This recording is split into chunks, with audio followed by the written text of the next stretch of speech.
श्री स्वामी समर्थ. सर्वात प्रथम तर माझ्या सर्व मैत्रिणींना मकर संक्रांतीच्या खूप खूप शुभेच्छा. तिळगुळ घ्या आणि गोड गोड बोला.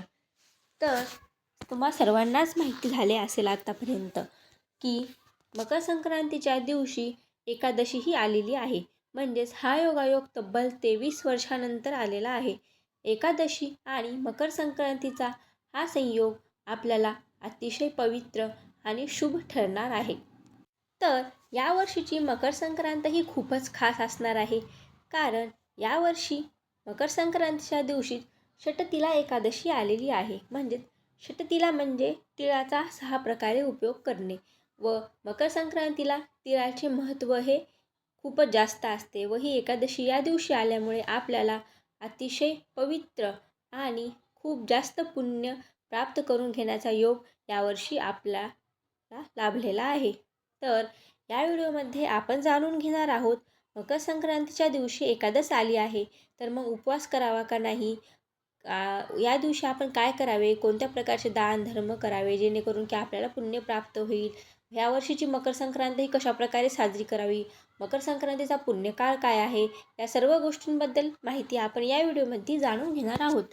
तर त्यापूर्वी जर तुम्ही माझ्या चॅनलवर नवीन असाल तर चॅनलला सबस्क्राईब करा, व्हिडिओला लाईक करा आणि हा व्हिडिओ शेवटपर्यंत नक्कीच बघा. कारण या व्हिडिओमध्ये मी तुम्हाला पडणाऱ्या सर्व प्रश्नांची उत्तरे देण्याचा पूर्ण प्रयत्न केला आहे.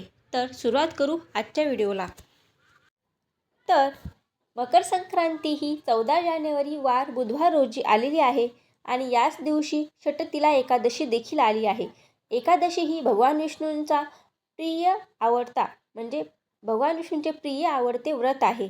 त्याचबरोबर मकर संक्रांतीच्या दिवशी आपण सूर्यनारायणाची अगदी मनोभावे पूजा करीत असतो. म्हणजेच हा संपूर्ण पौष महिना सूर्यदेवांचा आहे, सूर्यदेवांना समर्पित आहे व याच महिन्यामध्ये आपल्याला भगवान विष्णूंची सेवा करण्याचा देखील खूप चांगला एक योग जुळून आलेला आहे. तर हा महासंयोग आपल्या सर्वांसाठीच खूप शुभ ठरणार आहे. हे वर्ष सर्वांसाठीच खूप शुभ असणार आहे. तर या दिवशी उपवास करायचा की नाही हा सर्वात प्रथम आणि सर्वात मोठा प्रश्न आहे. तर यावर्षीचा हा उपवास आपल्याला नक्कीच करायचा आहे. कारण शास्त्रांमध्ये व पद्मपुराणामध्ये त्याचबरोबर अशा अनेक ज्योतिष शास्त्रानुसार असे सांगितलेले आहे की नित्यव्रत आणि नैमित्तिक व्रत असे 2 व्रत असतात. तर काही सणवार व काही उपवास हे नैमित्तिक व्रतामध्ये येतात तर काही हे नित्यव्रतामध्ये येतात. नित्यव्रत म्हणजे कोणत्याही प्रकारची काही अडचण आली, कोणताही सण आला किंवा कोणतीही विशेष तिथी आली तरी देखील आपल्याला हे व्रत सोडता येत नाही.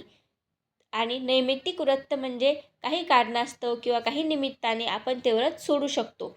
तर आता एकादशी ही कोणत्या व्रतामध्ये येत असेल तर एकादशी ही नित्यव्रतामध्ये येते. म्हणजेच एकादशीचे व्रत हे आपल्याला नित्य नियमाने करायचे असते. त्यामुळे कोणताही मोठा सण असो किंवा कोणतेही मोठे कार्य असो किंवा कोणतीही मोठी तिथी असो आपल्याला एकादशीचे हे व्रत सोडता येत नाही. त्यामुळे आपल्याला मकर संक्रांतीच्या दिवशी उपवास हा करायचा आहे. त्याचबरोबर मकर संक्रांत ही आपल्याला अतिशय सात्विक पद्धतीने साजरी करायची आहे. मकर संक्रांतीला तिळगुळाचे दान देणे खूप शुभ मानले जाते व एकादशी आलेली असल्यामुळे जर आपण तीळदान, गुळदान त्याचबरोबर वस्त्रदान केले तर त्याचे फळ हे आपल्याला 1000 पटीने नक्कीच मिळेल. व एकादशीच्या दिवशी शक्य असेल तर आपण कोणत्याही नदीपात्रामध्ये जाऊन स्नान करणे अतिशय पुण्याचे ठरेल. एकादशी आणि मकर संक्रांतीचा हा महासंयोग आपल्याला यावर्षी लाभलेला आहे. याचा तुम्ही पुरेपूर फायदा घ्या व भगवान विष्णूंची आणि सूर्यदेवाची मनोभावे पूजा अर्चना करा. तर आपल्याला मकर संक्रांतीच्या दिवशी सकाळी लवकर उठून सूर्यदेवाला सर्वात प्रथम अर्घ्य द्यायचा आहे. त्यानंतर आपल्याला तीळदान, गुळदान, वस्त्रदान आपल्याला जे काही घडेल ते आपल्याला या दिवशी नक्कीच दान करायचे आहे. त्याचबरोबर भगवान विष्णूंची देखील सेवा करायची आहे. म्हणजेच आपल्या देवघरामधील देवांची स्नान पूजा अर्चना व्यवस्थित करायची आहे. नंतर आपल्या जवळ असलेल्या विठ्ठल मंदिरामध्ये जायचे आहे व विठ्ठलाला तुळशीपत्र व मंजुळा ह्या अर्पण करायच्या आहेत. त्याचबरोबर आपल्याला मकर संक्रांतीचा वाण देण्याचा पुण्यकाळ हा 3:13 सुरू होऊन सूर्यास्तापर्यंत लाभलेला आहे. तर या पुण्यकाळातच आपल्याला वाण द्यायचे आहे. तर हे वाण देत असताना आपल्याला देवाला पुरणपोळीचा नैवेद्य यावर्षी दाखवायचा नाही, कारण यावर्षी षटतिला एकादशी आलेली असल्यामुळे आपल्याला देवाला तिळगुळाचा नैवेद्य हा दाखवायचा आहे. तर मग पुरणपोळीचा स्वयंपाक कधी करायचा, देवाला पुरणपोळीचा नैवेद्य कधी दाखवायचा, तर आपण दुसऱ्या दिवशी म्हणजेच एकादशीच्या दुसऱ्या दिवशी द्वादशीला पुरणपोळीचा स्वयंपाक करून देवाला नैवेद्य दाखवावा व आपण देखील तो ग्रहण करावा. अशा प्रकारे यावर्षीची मकर संक्रांत तुम्ही साजरी करू शकता.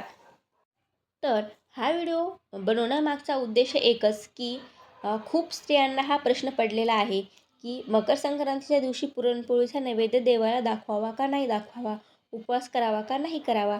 तर तुम्ही हा उपवास करावा, म्हणजेच मकर संक्रांतीच्या दिवशी येणारी एकादशी तुम्ही करा व मकर संक्रांत ही तुम्ही अगदी सात्विक पद्धतीने साजरी करा. देवाला तिळगुळाचा नैवेद्य दाखवा, तीळदान करा. तुमच्याकडून जेवढे होईल तेवढे दान नक्कीच करा, कारण याचे फळ तुम्हाला 1000 पटीने मिळणार आहे. त्याचबरोबर द्वादशीला आपण पुरणपोळीचा नैवेद्य करून देवाला दाखवावा. आणि आशा करते की तुम्हाला या व्हिडिओमधून आवश्यक अशी माहिती मिळाली असेल. तर अजून अशाच नवनवीन मकर संक्रांती विषयक व्हिडिओसाठी माझ्या चॅनलला नक्कीच सबस्क्राईब करा. आणि पुन्हा एकदा तुम्हा सर्वांना येणाऱ्या मकर संक्रांतीच्या हार्दिक शुभेच्छा. तिळगुळ घ्या, गोड गोड बोला आणि पुन्हा भेटू अशाच एका छानशा व्हिडिओमध्ये. तोपर्यंत श्री स्वामी समर्थ.